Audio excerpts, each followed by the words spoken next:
So you're trying to write a short film. There's a lot of bad information out there about writing short films. When people want to write movies, one of the common pieces of advice is watch movies. But that doesn't really work with short films. Short films are their own breed. They are written and made for all different reasons. Many times it's for a director or cinematographer to show off their ability. Or maybe the short is really just an ad for something. And sometimes the writers seemingly abandon what they know about writing dramatic narratives when they go to write a short film. In this video, I want to change all of that. I want to give you a clear understanding of how you can write a strong dramatic narrative in a short film. Let's begin. First off, I want to debunk a few myths surrounding writing short films. Myth 1. Short films are too short to be deeply meaningful and dramatic. This is completely wrong. Short films can absolutely be meaningful and dramatic if you focus on building them on fundamental story elements. Myth 2. There isn't enough time to set up the story. Many writers believe they have to skip having any setup in their short film because they only have a few pages to work with. This is not true. Setup is necessary to a story. Even if you start right in the middle of the action, the audience is going to need to know what's going on, who people are, and why the action is happening. If they don't learn these things quickly, they will disengage from the story. Myth 3. Stunning cinematography, witty dialogue, and cool concepts will create a good short film even if the story isn't good. This is absolutely wrong, yet I see this in short films all the time. Even in a short film, the story is still the core element. Audiences will always grow bored quickly if there's no story at the core, even if the film looks gorgeous. However, rather than simply showing you an example and explaining why that example works, I want to take a short film that already exists and reconstruct it from the ground up, just like you would be doing when writing your short. The short film I'm going to use is Stutterer. Now I want to make it clear that I did not make this film. This short film was written and directed by Benjamin Cleary. I am using this short film to build an example of a good process you can adopt to create a short film that has a strong dramatic narrative. Stutterer is linked below, but this might actually work better if you've never seen it before. Also, and I'm only going to say this once, this is not the only way to build a story or a short film. Take what's helpful, leave what isn't. This isn't a formula. This is an examination of why stories work to help you write your own story. The writer may not have used this exact method to build this short film. However, this process is one that has been extremely beneficial to me, and hopefully will be beneficial to you as well. Let's begin with finding an idea.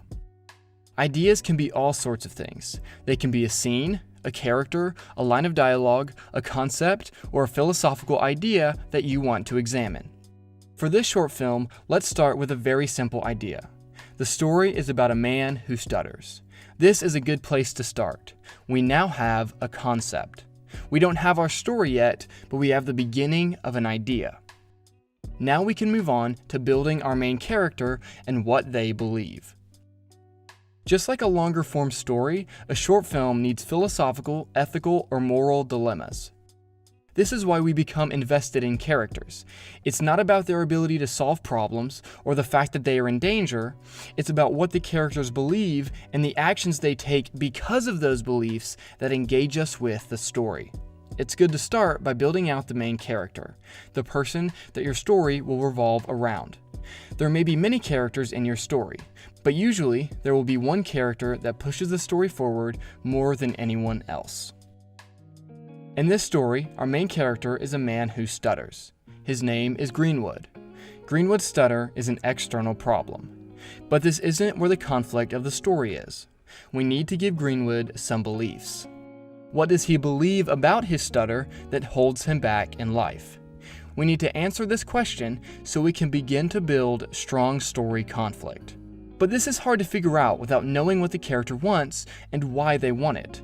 So let's talk about what Greenwood wants. Greenwood wants to be in love. Okay, this is a start, but let's go deeper than that. Greenwood wants a deep, intimate relationship with someone. This is a strong desire. Now that we know what Greenwood wants, we can talk more about what he believes. What beliefs does Greenwood hold that will stop him from getting what he wants? We have the character's want and this major external obstacle. We can use these together to help build out Greenwood's philosophical beliefs and the philosophical conflict. Greenwood believes that his stutter will stop him from connecting deeply with others. He feels disconnected from the world and believes his stutter will always hold him back. He is wallowing in self-pity.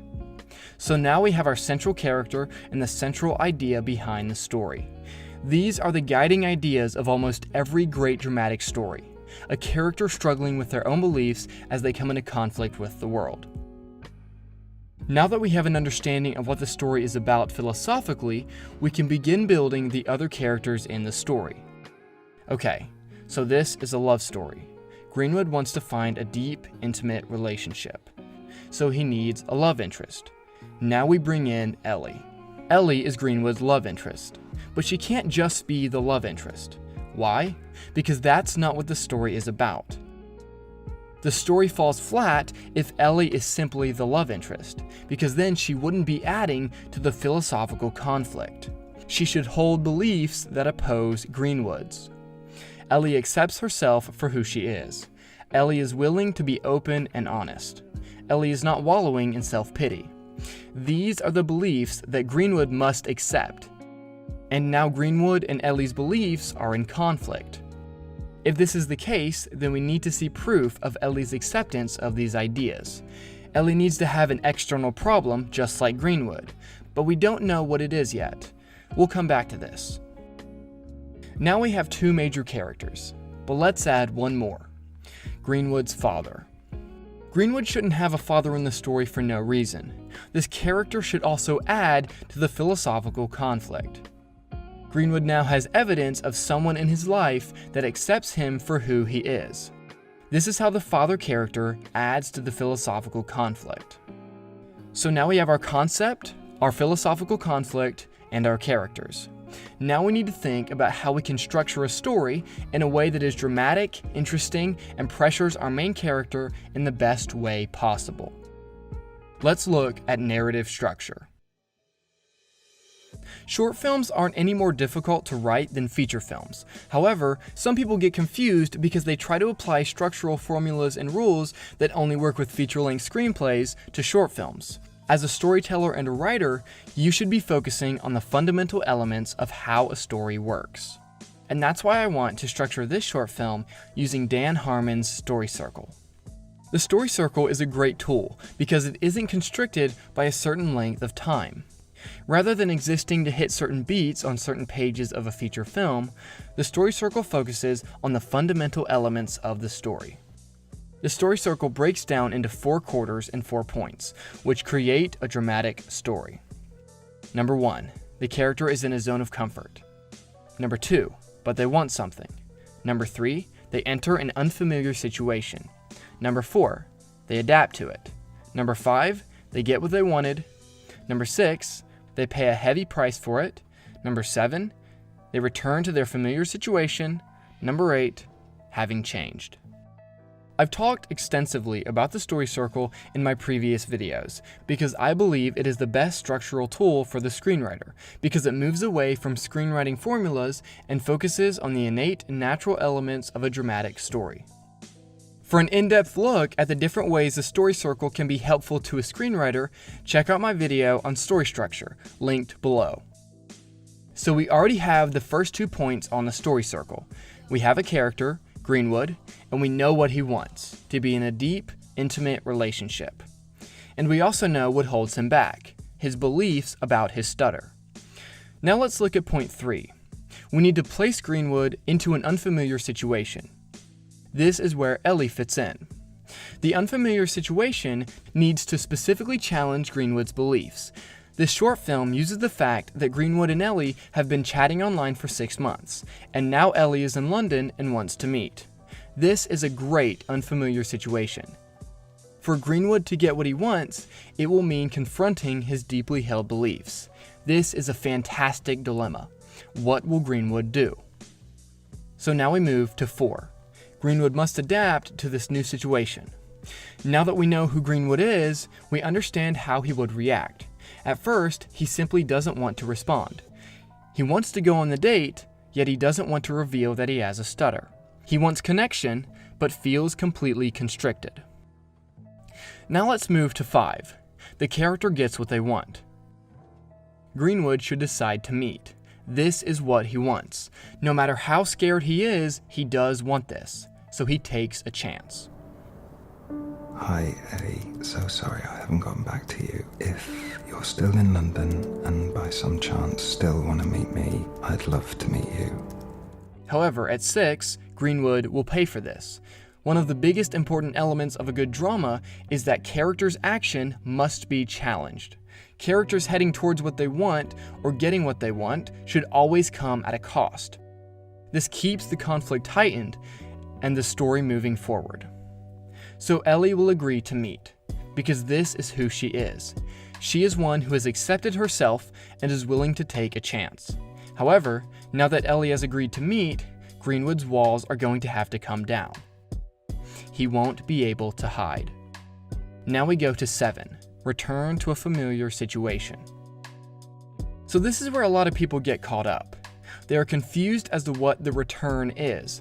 Sometimes it can be a literal return to a place. Sometimes it can be a return to the balance before the conflict began. And that's what I want to focus on here. The return is bringing the philosophical conflict to its breaking point and reaching catharsis. Greenwood must go to meet Ellie. This is the biggest challenge to his beliefs. If this goes poorly, he will retreat back into his old beliefs.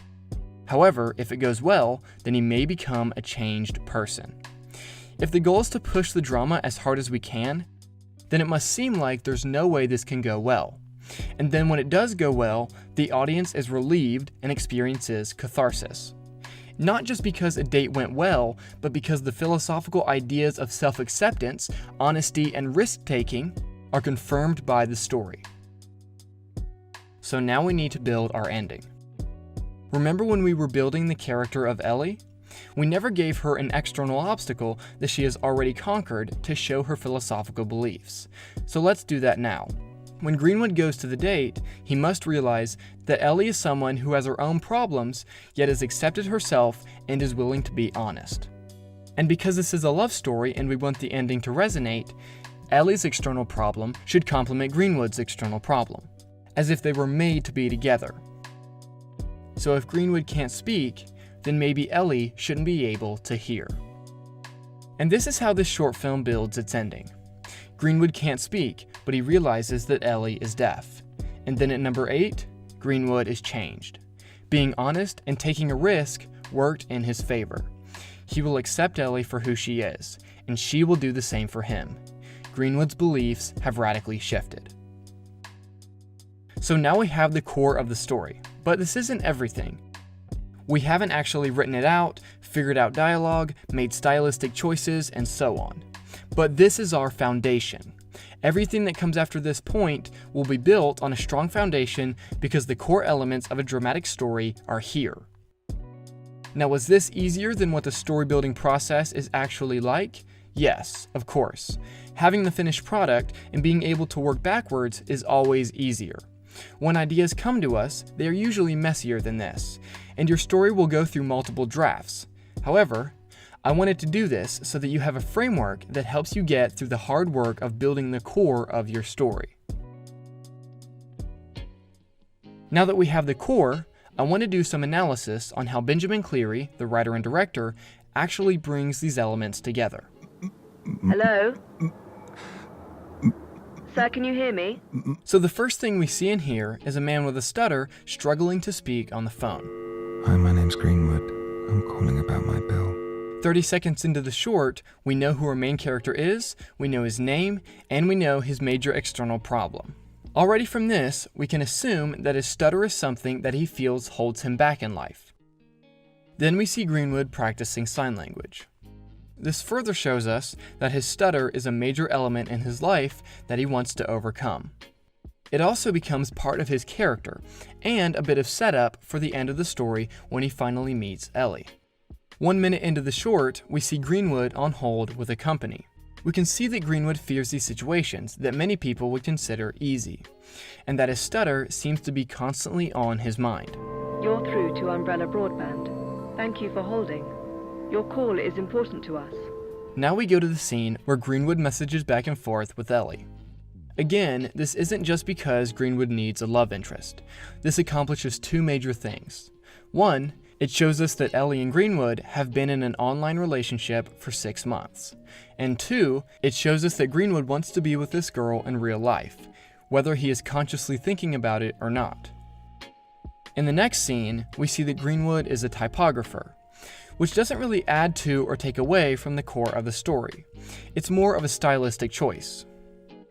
Then we go to this snap judgment scene, Snap Judgment 1224. which happens a couple more times over the course of the short. These sorts of moments are where you as the writer begin to decide how you want your story to feel.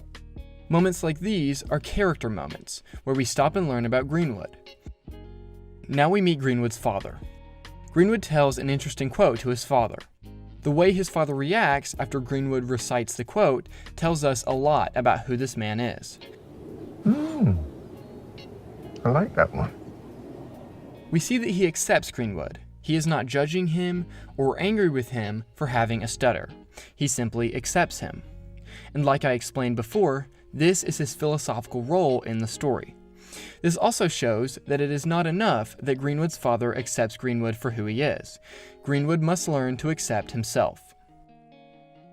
This is also the first time we sit with Greenwood as he says a full sentence. This scene helps us empathize and understand how difficult it can be for him to speak. Music's the pleasure, the human soul experiences from